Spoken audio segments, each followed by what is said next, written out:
If you've been struggling with your weight, your mood, your focus, you're in your 30s, your 40s, prime of your life, but for whatever reason, you just can't get it together, let me give you some ideas. Today, I want to review a few food journals. So this is a 3-day food journal from one of my health coaching clients. And I think it's going to give you guys a good idea of what it is that other people deal with. Maybe there's some solidarity there, and you can come up with some strategies for yourself based on these meals and some suggestions that I'm going to make. So these are actual meals that somebody has had. So let's get started. Take a minute and just for you guys, take a look and say, hey, is this good? Is this bad? Is this something I would want to put in my body? Is this something healthy?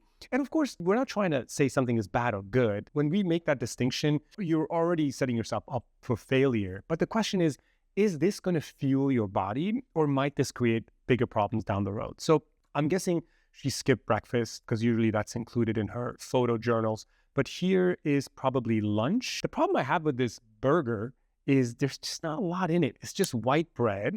And then there is a tiny piece of, I think it's a beef or chicken patty in there. There's some cheese, I can see some ketchup and a little bit of sauce running down there, but there's nothing substantial. What I really would like this to have, whether it's breakfast or lunch, I would love for this to have a bunch of vegetables in it. And I'd want a good side next to this. There's nothing wrong with having a burger, but have it with some grains like quinoa or brown rice. Have it with a bunch of good grilled vegetables. That's the goal. Some good potato wedges, ideally not fried, because that's going to be a lot of salt and fat. That would make me happy. And if you eat meat in general, or you can certainly put a good lean meat patty in there, or fish, or tempeh, or tofu. Those are all great options. But this by itself, not very inspiring. And the second one is probably a cake she had at somebody's party. Well, no, it says Merry Christmas. I just saw that.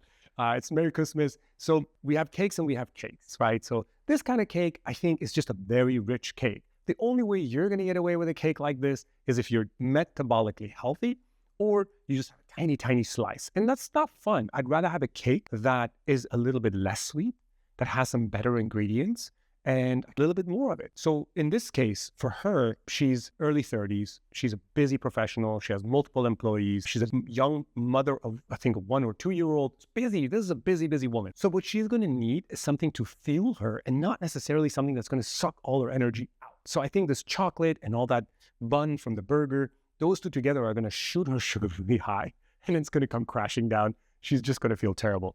Obviously, when your sugar goes really high and it crashes, your insulin level goes high. And that's why there's probably the need to snack a little bit in the middle of the day on some M&Ms. Now, M&Ms by themselves, not a problem. We can have up to 20% of our calories come from ultra-processed foods or high sugar foods. The problem is that if you're already metabolically not doing that well, having that is just going to make you crash. I would have some figs, some fruits. I would have some hummus, something else in the middle that's going to give you a little bit of fat and a little bit of fiber. I like fiber and I like lean protein to fill me up, even on a snack, but maybe not M&Ms. A last one for this day is I got white rice. I got a very sad looking lettuce / maybe spinach. I don't know. And it's got some sort of sauce on it. It's just very unpleasant looking. It doesn't even look satiating, honestly. Like, I want that to be a brown rice mixed in with some cucumbers and tomatoes and some dill. That is pork, and it looks like it's fried pork. So I'd rather have it be like a lean cut of pork that's either a chicken wing or something, a chicken coughed up. I don't know, but it just looks breaded. It looks not light. It looks not substantial. And it just seems to have a lot of breaded fat, something in it.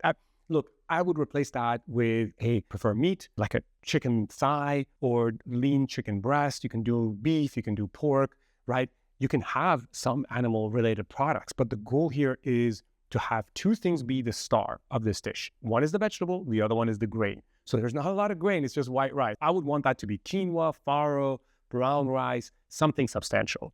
And then I would want there to be lots of grilled vegetables. So my go-to usually is to either order off the menu and say, hey, can you guys get me, because this doesn't look homemade, is to say, hey, can you guys get me just a bunch of grilled vegetables on the side?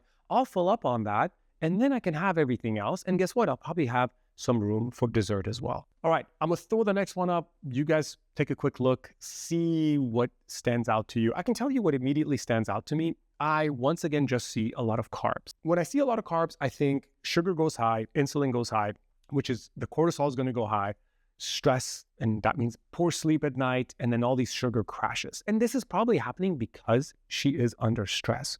We tend to want to eat something a little bit carbier when we're under stress. So the first one on the top left is brown rice, which I love, maybe even some wild rice in there, I'm not sure. And that's a tiny piece of fish, I think, maybe like a white fish. So I'd love that to be a little bit larger. So definitely play a bigger role. And every time I make a plate for myself, and this is one of the discussions we have with my clients, is the plate should have protein, fat, and carbs. But I'd like the carbs to be mostly fiber, so lots of vegetables. And then you can have a bunch of grains on there. You can have the fat and the protein together. So that's usually some sort of animal-based product. You can also have some beans instead to give you lots of protein. Olive oil or any other kind of healthy fat should be perfectly fine. Now, I don't have anything against seed oils. If you believe seed oils are devils incarnate, so yeah, don't have it. But I don't generally have any problem with it. We monitor every one of my patients and health coaching clients' blood tests regularly. If there's any signs of inflammation, we always make adjustments. We always make changes. So the next one is Goldie bread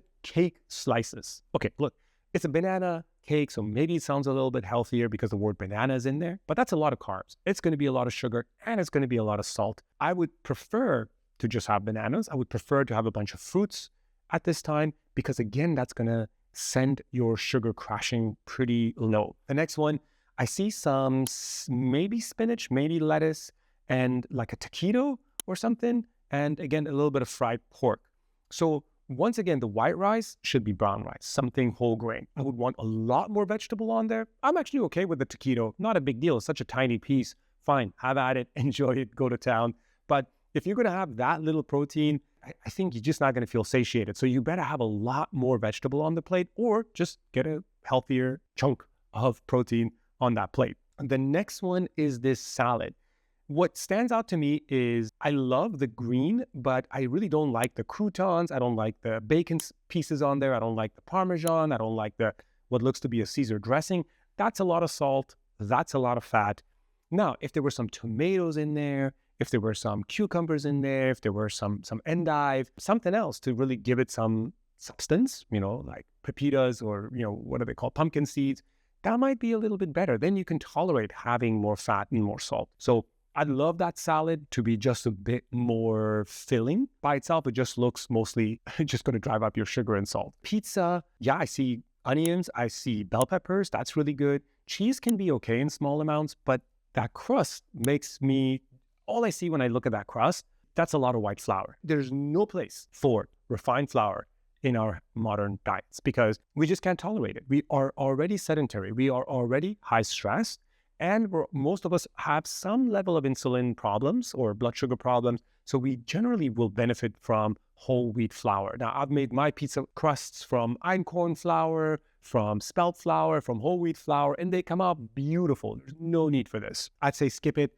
Those little fake bacon slices or bacon slices and the ground meat, that's a lot of saturated fat. I would rather see a little bit of that sprinkled on there, maybe a good amount of Parmesan cheese, and then on top of that, lots of vegetables. And in fact, you can go to town on these pizzas and they'll still taste really good with mushrooms and bell peppers and onions and tomatoes. It will still be incredible. The last two, well, not a lot to say. There are milk chocolate with hazelnut, polvoron, Goldilocks, ube. I don't know what that is. It looks like a cake, like a cracker. I don't know, whatever it is.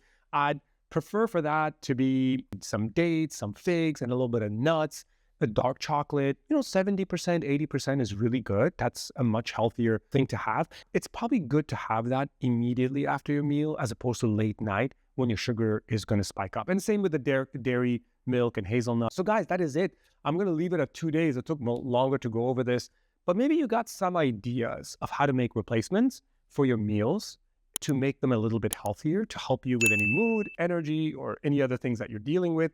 If you're interested in going over your nutrition plan and getting a customized 90-day reset plan, the information is in the show descriptions, and I would love to help you along in that journey.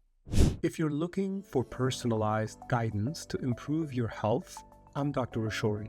I offer physician-led health coaching that combines medical expertise with sustainable lifestyle strategies to help address the root causes of chronic health issues.